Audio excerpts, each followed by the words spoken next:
Entretien exclusif avec Madame Habré, Fatima Raymond. Cette dame qui, durant toutes ces années, a été à côté de son mari Hissène Habré, ancien président du Tchad, qui vient d'être condamné par les chambres africaines.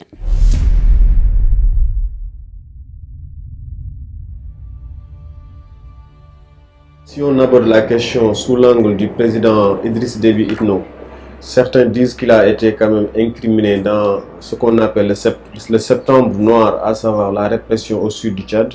Mais comment se fait-il qu'il n'a pas été appelé en tant que témoin et en plus il a été aussi épargné par les juridictions africaines, les chambres africaines? C'est normal.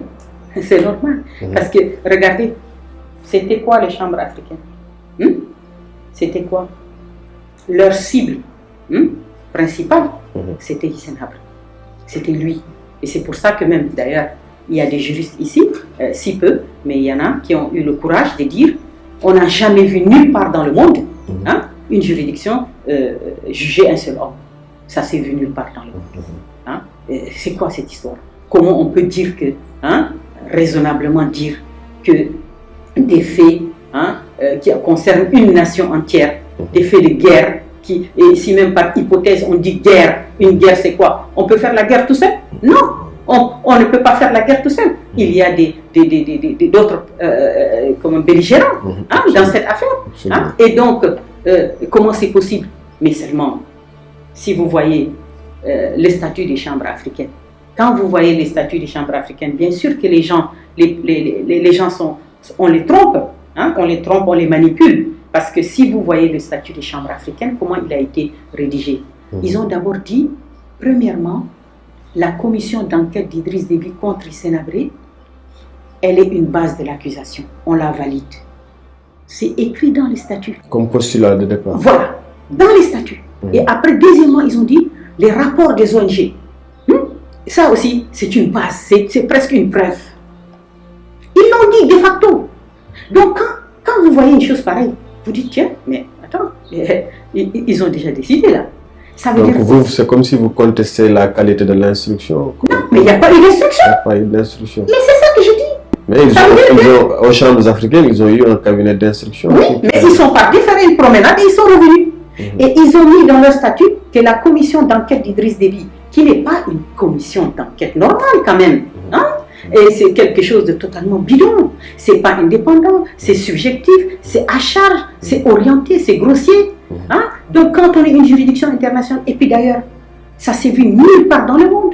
Comment voulez-vous, quand vous êtes un juge, vous êtes quelqu'un qui a une mission de juger. Et je pense que si on nous amène devant la justice, on dit que le juge doit nous juger en toute indépendance, impartialité, il doit être objectif.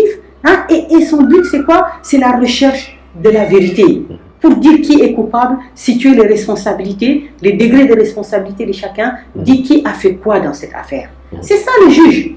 Mais eux, quand d'emblée on te dit, écoute, la commission de Déby là, qui a chargé Hissène Habré en disant 40 000 morts là, nous on valide ça. C'est ça la vie, c'est une bonne chose. Et les ONG qui travaillent à charge, tout ça là, leur dossier, on valide. Dès le départ. Donc ça veut dire que dès le départ, les magistrats des chambres africaines ont sacrifié leur indépendance, leur objectivité, leur impartialité. Ils ont été déjà les pieds bien rentrés dans la magouille, c'est-à-dire on va faire de la cosmétique, on va annoncer ici au peuple sénégalais, nous partons au Tchad, mais on revient sans rien. Parce qu'on n'a jamais enquêté, on revient, on a déjà la base d'accusation d'Idriss Déby, et c'est comme ça qu'on travaille. Et notre cible, c'est Hissène Habré. D'accord? Donc, à partir de ce moment-là, vous n'avez pas des choses, ne vous étonnez pas que Idriss Déby, il ne va pas donner 50% de ce financement de cette chambre. Oui, ça nous avons un financement, on dit que c'est les États-Unis, c'est l'Union européenne, c'est la France, la Belgique. Oui, on va y revenir, mais c'est-à-dire ce que vous voyez là, c'est qu'Idriss Déby, quand il amène ces 50%, attendez, mais il ne va pas amener 50% pour donc payer pratiquement assuré, parce que regardez, 50%, un seul pays qui fait 50% de ce financement. Qui paye commande. Voilà, qui paye commande, vous l'avez dit, qui paye commande. Donc ça veut dire quoi ça? Ça veut dire que c'est quoi le statut de Idriss Déby là dans cette chambre africaine? Il est regardez bien, il finance ce procès. C'est-à-dire que sans lui, il n'y a pas de procès. Parce qu'il a la plus grosse part, 4 milliards et quelques, hein, sans compter les à côté. Donc 4 milliards, parce qu'après encore on leur a demandé une autre rallonge. Donc 4 milliards, Idriss Déby lui seul. Comment voulez-vous que, s'il n'y avait pas cette contribution, il n'y aurait pas eu de procès? Donc, c'est lui qui fait une commission d'enquête pour nous charger. D'accord? Elle est la base de l'accusation. D'accord? C'est lui qui prend en charge tous les déplacements des plaignants, les associations. Devant la barre, ils ont reconnu qu'on nous aide, on nous donne de l'argent. D'accord? Donc, le voilà accusateur, financier, et puis il est dans les bonnes relations avec le régime. D'accord? Et comment voulez-vous que Idriss Déby, qui était le maître du jeu judiciaire, le financier principal, et on a des chambres qui sont déjà complètement phagocytées, qui sont dans une histoire de complot, d'exécution de quelque chose qui est déjà ficelé, et en aucun cas une œuvre de justice.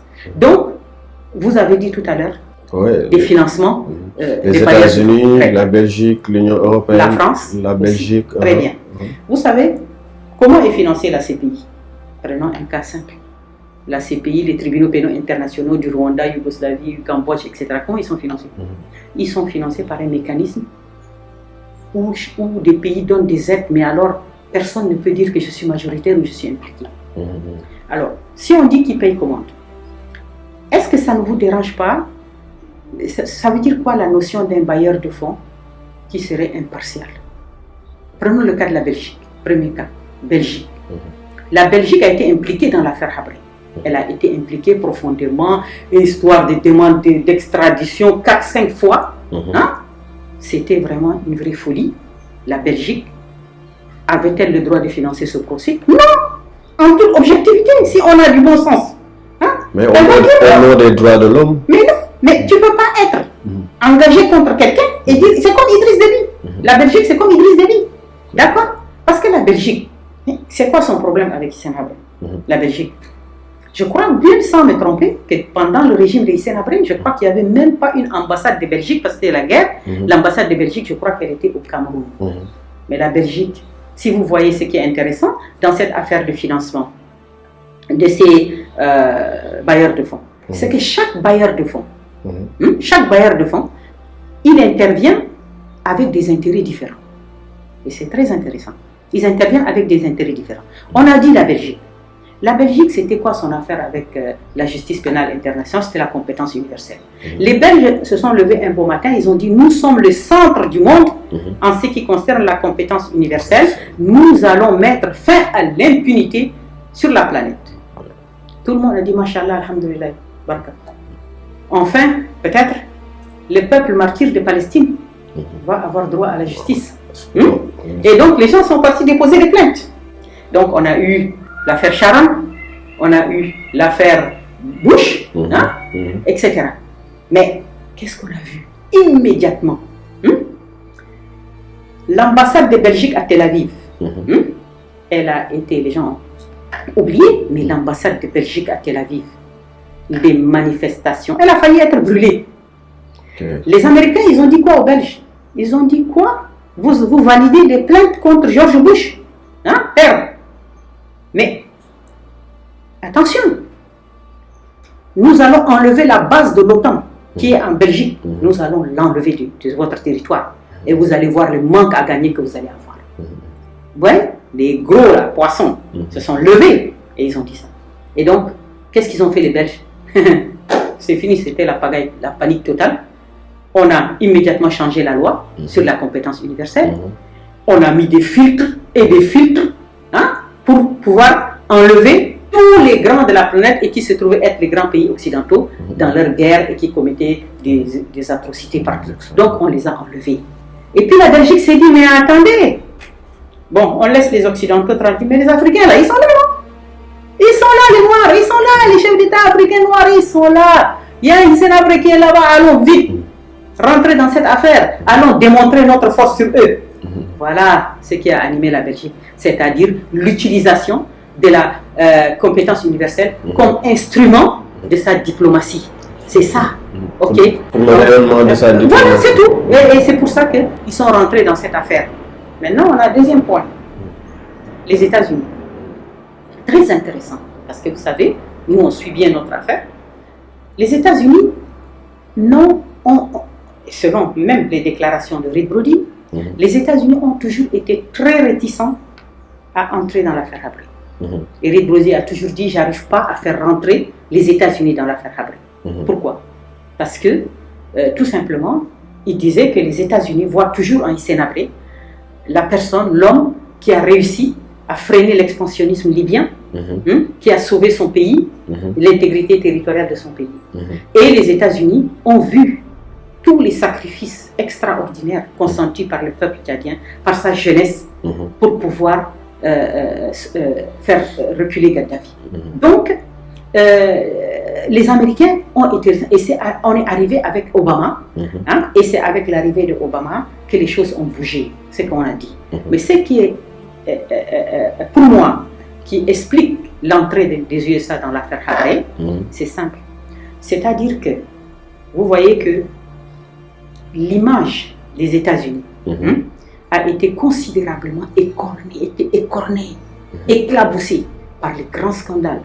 Abu Ghraib, Guantanamo, vous avez vu, les prisons secrètes de la CIA, voyez, les enlèvements, la légalisation de la torture, la déshumanisation du droit pénal, incroyable. Toute la construction du droit pénal, c'était quoi? C'était qu'on t'arrêtait, tu étais coupable et on t'arrêtait, on te mettait en prison. C'était la culpabilité qui justifiait l'emprisonnement. Mais eux, ils ont modifié les choses. Ils ont dit non, un nouveau droit est né après le 11 septembre. C'était quoi? C'était la dangerosité. C'est-à-dire que la dangerosité va t'amener en prison. Donc il n'y a plus de présomption d'innocence. Non, c'est ça. C'est-à-dire que tu es dangereux. J'estime que tu es dangereux. Je te prends et je te mets en prison.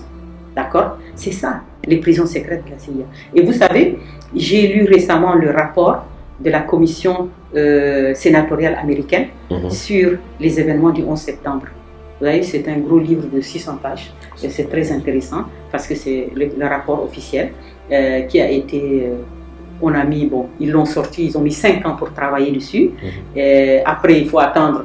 On a encore attendu presque 8 années pour que ce soit traduit en français et encore 2 ans pour que ce soit disponible en Europe. Et quand vous lisez ça, vous allez voir qu'ils ont dit eux-mêmes, donc la commission sénatoriale américaine a dit qu'il y a eu 50 000 personnes qui ont été kidnappées dans la planète entière sous des accusations de terrorisme. On les a amenés à Guantanamo, on les a cachés à droite, à gauche dans les pays. Et ils sont restés, on les a torturés, tout ce que vous voulez, pendant 8-10 ans. Et après ça, donc, on a eu le temps de faire des enquêtes sur eux. Et on s'est rendu compte que 80% de ces 50 000 étaient des gens qui n'avaient absolument rien à voir avec le terrorisme. Mais le problème, c'est que quand vous prenez un innocent, vous le kidnappez du Liban ou vous le kidnappez de la Turquie ou de la France, et vous l'amenez, vous le torturez pendant 10 ans. Après, vous allez dire quoi? Après, ils vont dire, ah non, monsieur Diop, il est devenu dangereux même, et il va rester en prison. Et même les gens qui ont été jugés, on vous juge, on dit voilà, on vous a jugé, et ce jugement-là vous a donné 5 années de prison. On vous a donné 5 années de prison, vous avez purgé vos 5 années de prison, mais on va dire non, monsieur Diop, vous êtes toujours dangereux, vous restez. Voilà. Et vous savez, cette construction, beaucoup de juristes en France, en Europe, beaucoup de juristes qui ont... Parce que les Américains l'ont imposé aussi aux Européens. Donc, les gens ont dit non. Notamment l'Union européenne. Voilà. Et il y a beaucoup de juristes qui ont dit non, mais ça là, on va dans des dérives graves. Donc, vous voyez les ONG... Mais est-ce que ce n'était pas une nouvelle théorie du droit international qui essaie de mettre en place de façon légitime avec quand même des... Oui, non, mais vous pouvez le faire, mais c'est des abus. Par exemple, quand vous dites que je légalise la torture, d'accord? Je légalise la torture. C'est quelque chose de très grave sur le plan moral. Hein? Donc, vous ne pouvez pas dire d'emblée je légalise. Et si cette personne est innocente, vous faites quoi? Voilà. Vous comprenez? Donc, ça là, c'est ce qu'on a appelé la déshumanisation du droit pénal. D'accord? C'était des dérives importantes qui ont écorné, c'est ça qui est mon propos, c'est dire que tout ça là, tout cet environnement d'abus, de violation, Ça a écorné l'image de la démocratie américaine. Et donc les ONG, les Human Rights Watch, tout ça là, qui travaillent pour eux, qui sont financés essentiellement par eux. Donc eux, ils ont mené une grande campagne interne aux États-Unis pour dire, écoutez, ça va pas là. Dans le monde entier aujourd'hui, l'émotion qui a suivi le 11 septembre, où il y avait les gens qui ont été vraiment émus par ces actes de terrorisme là, qui ont dit mais c'est pas possible, ça c'est scandaleux. Hein? Mais après 10-15 ans, maintenant, les gens reprochent beaucoup de choses aux Américains à cause des dérives. Donc maintenant, ce qu'il faut faire, c'est que vous, Américains, il faut qu'on camoufle ça. Il faut rentrer dans les procédures en cours dans le monde. Hein? Il faut rentrer dans tous les cas de justice pénale internationale pour améliorer votre image. Comme des gendarmes. Voilà, pour améliorer votre image. Donc vous voyez-vous, et c'est qu'est-ce qu'ils ont fait? Donc ils ont dit oui, ok, vous avez raison. Donc sur la planète là, où sont les cas de justice pénale internationale? Ils ont dit au Sénégal, il y a Hissène Habré, etc. Au Soudan, Omar el-Béchir, etc. Et donc, c'est comme ça que ils ont mis en place un ambassadeur qui a fait plusieurs voyages ici au Sénégal. Il s'appelle l'ambassadeur Stéphane Rapp, je crois, et chargé des crimes de guerre. Mais vous voyez le truc assez comique, si on peut dire cynique. Il est ambassadeur des crimes de guerre des autres. Absolument.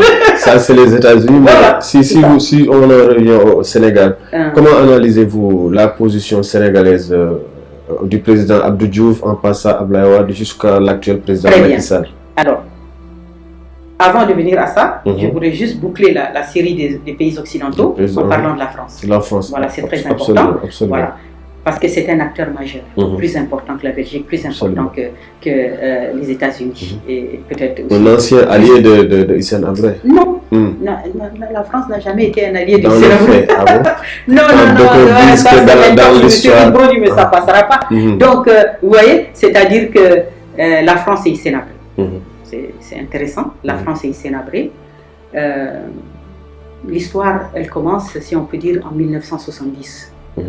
1970, c'est quoi la scène politique tchadienne? C'est un régime, le régime de Tombalbaye.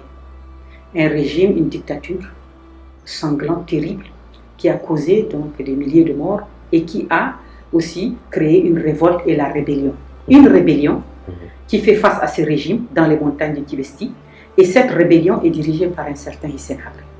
Et ce régime de Tombalbaye va appeler l'armée française, qui sera au Tchad positionnée et qui va intervenir à 7 reprises tout le long de son histoire contre des rebelles, contre les gens d'Hissène Habré. Et c'est des interventions militaires terribles parce que, et je le dis, et c'est pas démenti, toutes les montagnes de Tibesti ont été arrosées par les jaguars, les mirages, des tonneaux de bombes de napalm, qui est une arme chimique, ont été déversés sur les montagnes du Tibesti. Vous vous rendez compte? Aujourd'hui, c'est une question d'actualité. On parle beaucoup, tout le monde crie dès qu'on parle d'armes chimiques. Oh, mon Dieu, quelle horreur! Mais cette horreur, les Tchadiens l'ont vécue déjà depuis 1970. D'accord? Vous voyez, quand on parle des gens des crimes contre l'humanité, là, hein, et on nous dit qu'ils sont imprescriptibles, ben, je crois qu'il manquait beaucoup de gens ici, hein, dans les chambres africaines. Vous voyez? Donc, on a cette figure-là.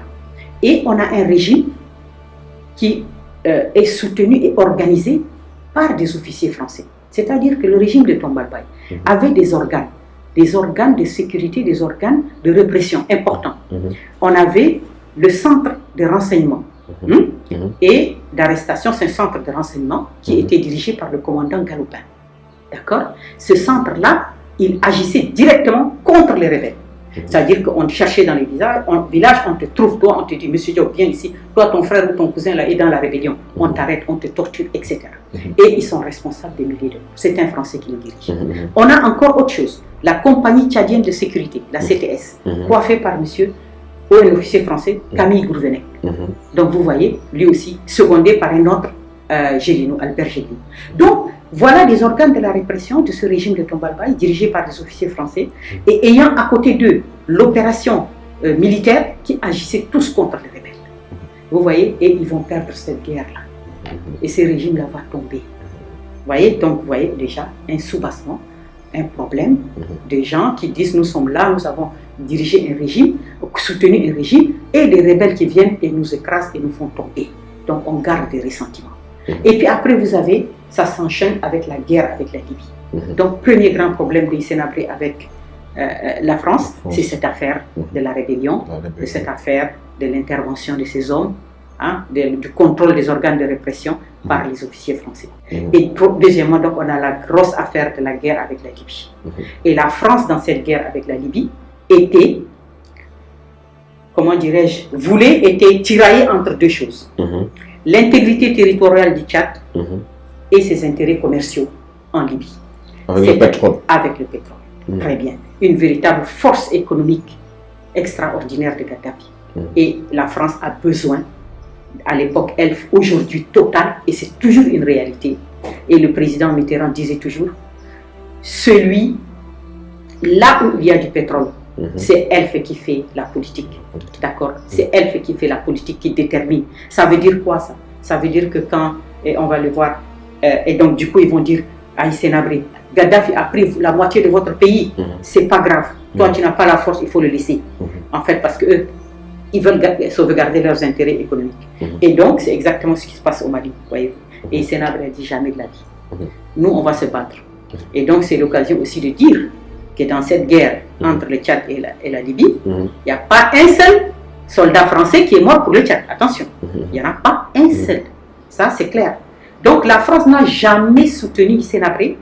Elle s'en est accommodée. Elle s'en est accommodée. Et quand on lit, si vous lisez verbatim de Jacques Attali, qui retrace cette période, vous voyez Mitterrand avec ces gens qui disent, écoutez, il est trop fort pour l'instant. Laissons-le. On ne peut pas. Il est trop fort. Donc on le laisse. C'était les lois de la géopolitique. Voilà, on ne peut pas le renverser maintenant. Hein? Et puis il travaille. Et Mitterrand disait, c'est un grand administrateur. Je ne l'aime pas, mais c'est un très grand administrateur. Et il travaille et il va remettre ce pays détruit par la guerre, il va le remettre sur les rails. Donc on va le laisser travailler. Hein? Ouais, c'est un peu cynique la politique. On te laisse travailler, tu arranges tout, et puis après on te dit, on va essayer de te faire tomber. C'est ce qu'ils ont fait. Quand tout le pays a été reconstruit, tout a été remis sur place. Hein? Le Tchad était un pays qui démarrait, et donc après la guerre, et c'est comme ça que donc ils ont poussé Idriss Déby à trahir et à le faire renverser. Croyant que, en fait, que tout le monde travaillait en fait.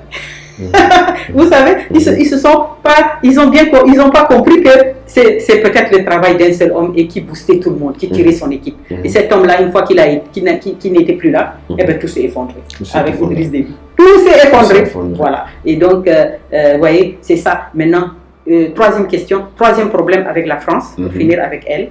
Troisième problème avec la France, c'était la question pétrolière. Vous voyez, la question pétrolière, le pétrole, c'est vraiment quelque chose qui rend fou tous les chefs d'État occidentaux, franchement. Et donc, la question, et vous savez, regardez aujourd'hui au Sénégal, avec la question pétrolière, on n'en est même pas encore à l'exploration, vous voyez, on en a pour 10 ans encore, des problèmes. Donc, ça veut dire quoi ça? Ça veut dire, et je dirais aussi que ce qu'il faut que les gens comprennent très bien, il y a des idées france-africaines qu'on nous met dans la tête. Cette idée, c'est quoi? C'est de dire le pétrole est une malédiction, nangam, nangam. Mais c'est quoi ça? Le pétrole, c'est une bénédiction. On va dire Alhamdulillah, shukran, merci à Dieu de nous avoir donné cette richesse. Hein? Dubaï est devenue ce qu'elle est. L'Arabie Saoudite est ce qu'elle est grâce au pétrole. Donc, c'est une bénédiction. Maintenant, la malédiction, là, c'est comment on le gère. Quand la France-Afrique met sa main dedans, comment on le gère, comment on le pille. C'est ça la malédiction qui est là. Ce n'est pas le pétrole en lui-même, c'est une bénédiction. Et il a fait la puissance de tout le monde. Et tout le monde le cherche, le veut, le souhaite. Donc quand on l'a, on dit Alhamdulillah. Donc il faut que les gens le comprennent. Donc avec Hissène Habré, c'était pareil. Vous avez vu, quand on aime un homme politique comme lui, un homme d'État, instruit, un juriste, économiste, et que vous avez des dossiers qui sont là sur votre table et qui sont manifestement qui ruinent l'économie de votre pays, vous ne pouvez pas rentrer dedans. Vous ne pouvez pas rentrer dedans. Vous dites non, je ne rentre pas dedans. Donc Elf, c'était ça. Vous avez vu après le scandale, ce qu'était Elf. Vous voyez, Elf n'a jamais payé des impôts à l'État du Congo. Vous vous rendez compte, hein, des choses incroyables comme ça. Et donc c'était ça Elf. C'était des magouilles. On vous donne à vous de là, mais au pays là, il n'y a rien. D'accord, on pille tout. Donc le président Habré a eu des accrochages avec Elf et c'est ce qui a été l'élément moteur déterminant pour faire le coup d'État. D'accord, pour faire le coup d'État et donc voilà. Mais dans cette France-Afrique que nous on combat parce que elle est la racine de tant de problèmes. Voyez-vous, en même temps, vous avez dans cette France-là qui a eu des problèmes avec le président Habré, on a des petites bougies, des gens qui ont, prenons le cas 1, on a par exemple quatre grands généraux français, des généraux parmi les plus hauts gradés, ceux qui ont eu les plus grands honneurs de la nation française. Ok, il n'y en a pas des plus honorés, des grands résistants. Nous avons 3 de ces généraux, ok, le général Massu, le général Jean Grandjean, le général Chevance-Bertin. Hein? Ces grands généraux-là, ils ont tous rendu hommage au président Hissène Habré, louant ses qualités d'homme d'État, d'homme intègre par rapport à la gestion de son pays, d'un homme courageux qui et tous ces gens-là, ces grands généraux-là, c'est des généraux français. D'accord? Ça veut dire qu'il y a une partie de la France qui reconnaît, qui a reconnu en lui les efforts, les sacrifices, parce que eux-mêmes, ces généraux-là, ils ne courent derrière aucun honneur, aucun intérêt, si on peut dire, tu comprends? Donc, ils ne courent derrière aucun intérêt. Ces gens étaient des hommes d'honneur, des hommes de vérité, des hommes qui ont été des grands résistants et qui ont combattu pour leur pays. Certains ont été prisonniers de l'occupation, qui ont vécu l'occupation. Et ils étaient sur les terrains militaires tchadiens. Ils ont eu à apprécier et à voir et à comprendre que cette affaire libyenne, cette folie de Gaddafi, son obsession sur le Tchad, son attaque, son occupation de ces territoires avec ses 10 000 hommes, ça, c'était pas une affaire simple. Ils connaissent l'Afrique, ils connaissent ses dirigeants. Si ces gens-là ont publiquement rendu hommage au président, c'est pas n'importe quoi. Ça veut dire vraiment qu'ils ont reconnu en lui un homme d'exception et tout ça. C'est pour ça que vous voyez ici, au niveau des chambres africaines, on n'a pas voulu parler d'histoire. Voilà, on n'a pas voulu parler d'histoire, on a voulu que maquiller les choses. Et pour revenir à votre question, le Sénégal, la gestion, la posture sénégalaise depuis Abdou Diouf, Abdoulaye Wade et aujourd'hui Macky Sall. Alors, la posture, alors il y a une ligne, une toile de fond, si on peut dire, une toile de fond pour l'affaire Habré. C'est, si on prend, d'abord il y a 2 choses importantes. Le nerf de la guerre, c'est une guerre, n'est-ce pas? Le nerf de la guerre, c'est quoi? C'est l'argent. C'est l'argent. D'accord. Et puis, il y a eu donc l'argent, les interventions des Français et les intérêts sénégalais qui ont convergé. Et cette toile de fond, vous la retrouvez quel que soit le président. Quel que soit. Abdou Diouf, le président Wade et le truc. Alors, le président Abdou Diouf, d'ailleurs, je constate que j'ai lu ses mémoires. Il a esquivé cette question. Il a esquivé la question des poursuites judiciaires contre le président. Donc, lui, il avait beaucoup de relations aussi avec Gaddafi, le nerf de la guerre. Il avait beaucoup de relations, beaucoup de missions sont parties en Libye pour les campagnes électorales, c'est connu, puisque les gens font des tours. Le choc des pétroliers, les chocs pétroliers, voilà, donc ça. Et puis, n'oubliez pas aussi, donc comme je dis, le nerf de la guerre, l'argent, Gaddafi, son obsession, sa volonté de se venger du président, il ne l'a jamais caché. Son ministre des Affaires étrangères, Abdel Salam Ali Triki, l'a dit officiellement, dans les micros, RFI et autres, au sommet de Bamako, dit qu'il faut que nous on se venge du Sénégal. Donc, c'est pas caché, c'est assumé. Donc, il y a des négociations qui se font. Le nerf de la guerre, c'est l'argent. Et puis, on a donc, comme j'ai dit, la greffe de l'intérêt, les intérêts locaux, si on peut dire. Le président Abdou Diouf avait allé en 2000, la toile de fond, c'est les élections, où il était en mauvaise position. D'accord?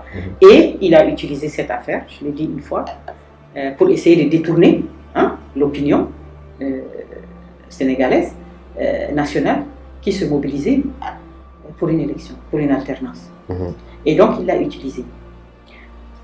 Une autre flèche, toujours, qui est agitée, et on la retrouve de manière constante, sauf un peu à période de Wade, c'est la diplomatie des droits de l'homme. Vous voyez? Donc, on use et on abuse un peu. Et si vous voyez jusqu'à aujourd'hui, pas plus tard qu'il y a 2 jours, on a dit, ouais, machallah, bravo. On a fait le procès des Sénégalais et tout ça. Et même, je me rappelle, il y a quelque temps, le ministre Sidiki Kaba a visité les prisons. Tout ça, il y a quelqu'un qui lui a posé la question, il dit, mais quel est votre bilan en fait? Quel est votre bilan? Et il a dit, mais on a fait le procès rapide. Donc vous voyez, donc c'est-à-dire que c'est quelque chose qu'on a attrapé et on en fait un bilan. Une manipulation sur le plan national. Mais quand même, l'histoire retiendra aussi que c'est au Sénégal que ce processus. Oui, mais dans quelles conditions? Vous l'avez vu? Dans quelles conditions? Dans la condition où vous dites que vous n'êtes pas des sujets de droit. Où on l'a bien expliqué. D'accord? Et puis donc, c'est ça. Et on arrive à l'ère Wade.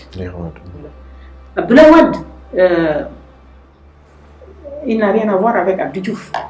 D'abord, c'est un homme intelligent, un homme structuré politiquement. C'est un vrai animal politique, Abdoulaye Wade. Et Abdoulaye Wade a une lecture des jeux et enjeux internationaux très très fin. Et il a très très vite compris. Il a compris l'obsession de Kadhafi, la peur d'Idriss Déby, la folie des Toubab. Il l'a compris. Il a compris. Et il s'est dit, moi, Abdoulaye Wade, moi je ne suis pas un simple exécutant. Ces gens-là, je les vois venir. Je veux bien juger l'importance de leur folie. Ils sont prêts à tout pour avoir ces gars-là. Donc moi, pour avoir Hissène Habré. Donc moi, Abdoulaye Wade, je ne suis pas un simple exécutant. Je ne suis pas quelqu'un qui va dire oui, ok, on fait ça. Non. Jamais. Moi, je vais profiter de cette affaire au maximum parce que cette affaire est une véritable mine d'or pour moi. Et donc, je profite avec Abdoulaye, avec Gaddafi, je profite avec Idriss Déby, je profite avec les Toubab pour soigner mon image. Et je reste déroulé. Quand vous avez une mine d'or, on vous dit, Monsieur Diop, voici une mine d'or, allez-y. Si tu prends un peu et tu vas dire, ah, mais il reste encore de l'or. Est-ce que j'arrête? Tu ne vas pas t'arrêter. Non, je ne vais pas arrêter. Je vais continuer et j'attends. Et donc, il les a fait tourner comme ça, là, pendant 12 ans. Parce qu'il sait que la mine, elle n'est pas encore épuisée. D'accord? Et donc, c'est ça qui est Abdoulaye Wade. Ce n'était pas quelqu'un qui ne voulait pas juger Hissène Habré. Non. Et d'ailleurs, le meilleur juge, c'est qui? Pour départager les gens. Parfois, les Sénégalais sont des gens très sentimentaux. Et parfois, ils n'arrivent pas à comprendre et à accepter quelque part ce cynisme froid. Vous voyez, ils n'arrivent pas à l'accepter. Parce que c'est des gens sentimentaux. Et donc, ils disent non, Abdoulaye Wade ne voulait rien faire. Non, si on laisse Abdoulaye Wade lui-même dire, le jour de l'ouverture du procès, qu'est-ce qu'il a dit Abdoulaye Wade? Le jour de l'ouverture du procès, il a dit, quand toute la presse occidentale qui était contente, a dit Macky Sall, bravo, finalement c'est lui qui a réussi, Abdoulaye Wade nous a trompés, il nous a tourné en rond, machallah, Macky Sall. Mais Abdoulaye Wade a dit, ah non, c'est moi qui a tout fait. Vous voyez, c'est moi qui a tout fait. Je n'accepte pas qu'on dise que tout le mérite revient à Macky Sall. J'ai tout fait, moi j'ai tout fait. Et donc il faut qu'on me reconnaisse un mérite. Donc ça, c'est la meilleure température pour comprendre les intentions d'Abdoulaye Wade. Voilà. Et puis donc comme l'alternance, deuxième alternance est arrivée, il n'a pas eu le temps d'arriver à ça. Mais il a tout fait, il a mis tout. C'est ça qui leur a permis d'ailleurs de foncer si vite. C'est parce que lui, il a tout préparé. Absolument. Voilà. Absolument. Et maintenant donc, on a Macky Sall. Et Macky Sall, alors les gens ont vécu avec Abdoulaye Wade ce qu'il leur a fait, tous les commanditaires de l'affaire Habré, et ils ont posé des jalons dans l'affaire Macky Sall, quand Macky Sall est arrivé. Donc, vous voyez que ce n'était pas pour rien que c'est à l'Élysée qu'il a annoncé en disant que en sortant de l'Élysée, qui a dit Hissène Habré sera jugé en décembre. Donc ça montrait déjà, on voyait déjà la commande politique qui est arrivée. Et vous savez, dans le système de l'Élysée, c'est que ce qui est le plus important qu'on te dit là, c'est que tu sors, la presse, elle est là, il faut le dire. C'est aussi une façon de mettre une pression sur vous, pour que vous ne reculez pas. Donc, automatiquement, donc, on sait que ça a été traité dedans. Sans cela, il n'y a pas de raison. D'accord? Donc, il le dit, il s'engage. Il est déjà engagé. Et donc, qu'est-ce que les gens vont lui dire? Les gens vont lui dire, écoutez, c'est simple. Quand vous êtes d'accord, vous avez donné un feu vert politique. Et ce feu vert politique, nous, on vous demande de le respecter, mais on vous demande de donner carte blanche à quelqu'un pour exécuter ça. Et vous vous mettez de côté. D'accord? Et c'est ce qui va être fait. C'est-à-dire que quand il arrive, il donne carte blanche à Mme Aminata Touré. Ce feu vert politique signifie quoi? Parce que quand il a dit, le procès va se faire. Mais ça veut dire déjà qu'il y a une feuille de route. Il y a un procès. On ne cherche pas à faire des enquêtes. Les gens ont dit qu'il faut qu'il y ait un procès. D'accord? Donc on va tenir un procès. Or, normalement, si on dépose des dossiers, les juges regardent. On dit oui, les charges sont lourdes, oui, on accepte, on va t'amener au procès. Ou bien le juge peut dire non, il n'y a pas de preuves. Nous, on ne peut pas organiser un procès. Mais non, tout ça, c'est déjà balayé. L'engagement est dans la tenue obligatoire d'un procès. Ça veut dire quoi ça? Ça veut dire qu'on a donné déjà des indications aux gens pour dire le Caterpillar, il passe en quatrième. On avance. D'accord? On avance, il n'y a plus de droit, il n'y a rien, il faut faire ça à dire vite. Il faut le faire. C'est ça. Il faut le faire, c'est l'ordre. Donc, vous avez carte blanche. Et donc, les gens, ils vont foncer. C'est comme ça. Et après, quand Mme Touré est partie, on a fait venir M. Sidiki Kaba. M. Sidiki Kaba, il est venu pour l'affaire Habré. C'est même pas la peine de... Mais aussi, c'était un ancien défenseur des droits de l'homme. On l'a connu quand même comme défenseur des droits de l'homme depuis sa jeunesse. Vous savez, moi, les gens qui sont dans les droits de l'homme, les Africains, les droits de l'hommiste, les droits de l'hommiste, là, moi, je n'y crois pas. Je ne crois pas en leur idéal. Jamais de la vie. Pourquoi? Mais l'idéal des droits de l'homme, mais il n'a pas de couleur. Pourquoi on ne défend jamais les Africains? Pourquoi nos ONG africaines ne défendent jamais les Africains? On les tue, on les ceci, les migrants, les ceci, cela. Chaque jour, il y a toutes les violations. Pourquoi? Parce qu'ils sont financés par les Occidentaux. Et quand on te donne un financement, on te donne une feuille de route, on te donne une lettre, une feuille de route et une conduite à tenir.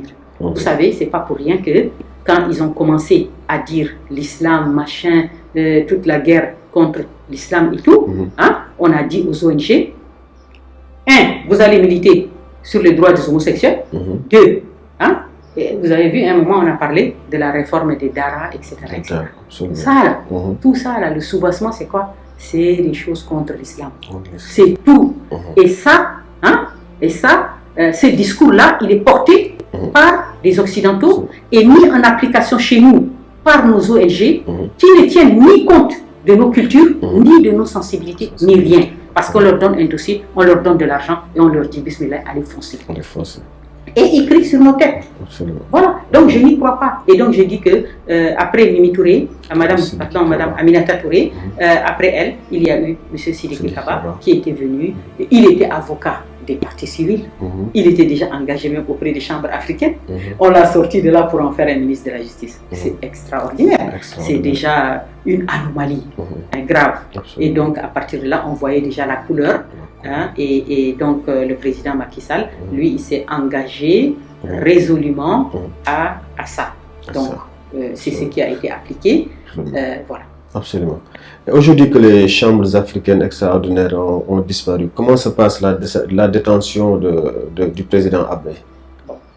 Alors, vous savez, la détention du président, elle a toujours été la même depuis 4 ans. Depuis 4 années que bientôt il sera là-bas. Il est dans cette prison. Il y a eu la cosmétique, les mensonges de leur budget. C'est-à-dire, dans leur budget, ils ont dit Hissène Habré, il est dans un truc de luxe, soi-disant. Hissène Habré, et il a, comment dirais-je, Hissène Habré a un cuisinier qui sera affecté à lui, 150 000 francs. Il a une dépense quotidienne de 15 à 20 000. Et patati et patata. Tout ça, ça n'a jamais existé. Depuis le jour où ils sont venus le prendre chez nous, là, ici, jusqu'à l'heure où je vous parle, eux, ils ne lui ont jamais donné même un verre d'eau, ni un cachet d'aspirine. D'accord. Nous assumons toutes les charges dans cette prison. Ok. Et vous entendez dire milliards, milliards, milliards. Eux seuls, ils savent où ça est parti. Donc, on vous prend de chez vous, on vous amène, on vous jette dans une prison, on dit Allah, occupez-vous de lui, on s'en fout, nous. Et la première des choses qu'on aurait pu faire, c'est veiller à sa santé. Vous voyez? Donc, on a eu déjà des gros soucis, comme tout le monde le sait, avec cette crise cardiaque. Donc, aujourd'hui, bon, ils s'en sont lavé les mains. Donc, c'est-à-dire que nous, on gère sa santé. Récemment aussi, on a eu un petit souci, donc on a dû faire un bilan. Ils le savent très bien. On a fait un bilan. Donc, les gens ont dit, les médecins ont dit, bon, son état n'est pas compatible avec la détention. Mais eux, c'est pas leur problème. Et d'ailleurs, donc pour éviter, voyez-vous, une fois qu'on a eu ce bilan et tout, on s'est dit, bon, maintenant, il faut qu'il y ait un médecin attitré, puisque le leur n'est plus là. Donc, il faut qu'il y ait un médecin qui soit reconnu par eux et qui puisse venir le voir régulièrement quand on en a besoin. Et donc, de ce fait-là, on a fait consulter un médecin qui a donné tout son dossier, carte professionnelle, carte dentaire et tout ça. Et je peux vous dire que ça fait 2 mois. Vous vous rendez compte? Ça fait 2 mois entre Chambre africaine, direction de l'administration pénitentiaire. Ça tourne jusqu'à aujourd'hui. Et donc, comme vous dites aussi, les chambres africaines ont disparu. Quelles sont les mesures transitoires de gestion après leur disparition? Qui s'en occupe même? Rien. Il y a un vide juridique. Ils s'en foutent, chacun est reparti dans son petit coin. Tout le monde a eu des nominations, des grades, des quoi. Bravo, machallah, pour cette œuvre de liquidation. Donc, ils ont tous été promus, c'est super pour eux. Donc, voilà. Et maintenant, prenons un cas simple, les permis de visite. Les permis de visite, normalement, c'est, on les prend aux chambres africaines.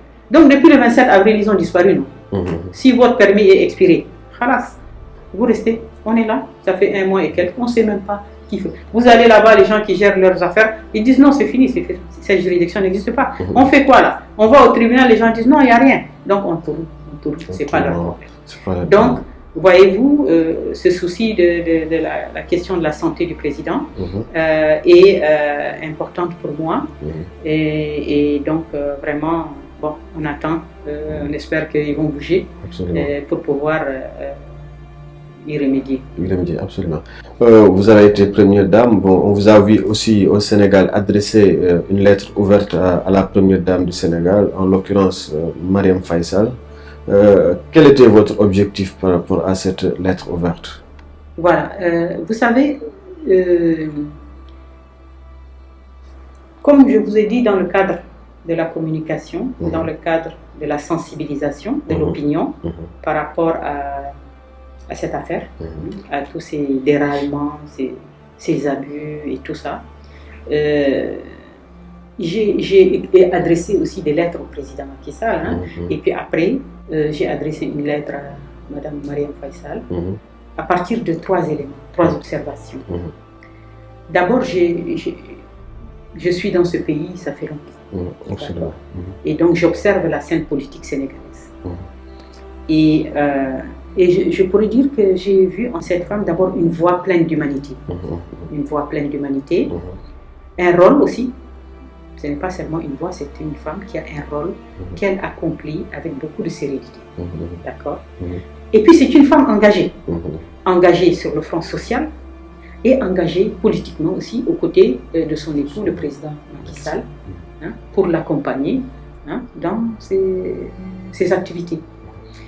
Et donc voilà, sur ces 3 éléments-là, j'ai dit c'est quelqu'un donc qui elle aussi observe la scène politique, qui ne peut pas ne pas avoir entendu parler de l'affaire Habré, et donc c'était pour moi aussi en tant que femme aussi, entre femmes africaines, donc je lui ai adressé cette lettre Et donc, je dirais que, vous savez, quand vous adressez une lettre, elle est ouverte, elle est publiée. Maintenant, le reste, ça ne vous appartient plus. Absolument, absolument.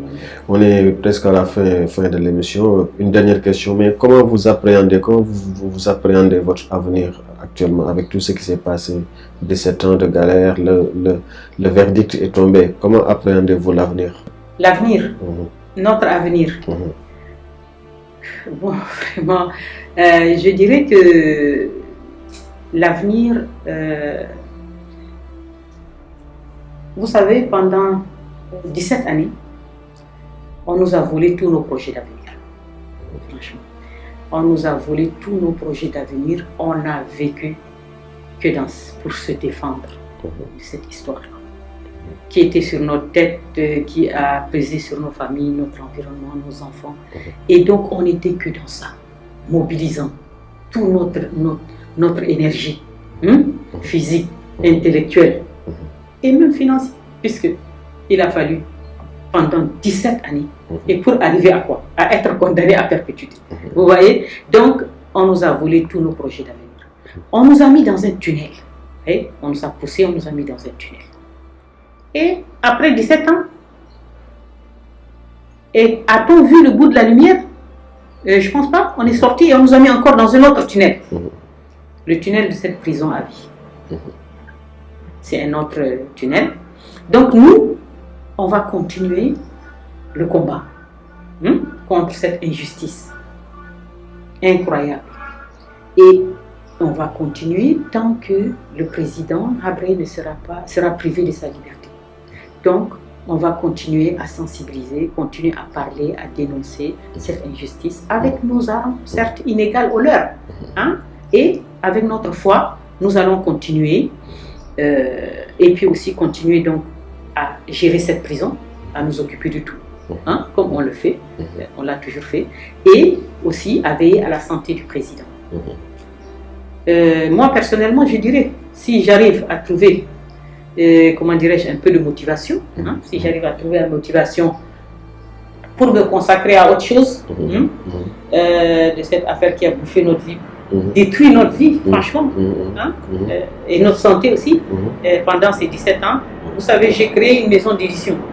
J'ai créé une maison d'édition il y a quelque temps, et c'est vraiment quelque chose que j'aurais vraiment beaucoup souhaité relancer. Si j'arrive à trouver la motivation, relancer, parce que je pense que ressusciter l'envie, faire venir la promotion du livre, publier des jeunes écrivains, j'ai plein d'idées là-dedans, pour faire des prix dans les lycées, vous savez, faire revenir nos jeunes dans les bibliothèques. C'est pour ça que je me dis que ce serait intéressant que chaque quartier ait une bibliothèque.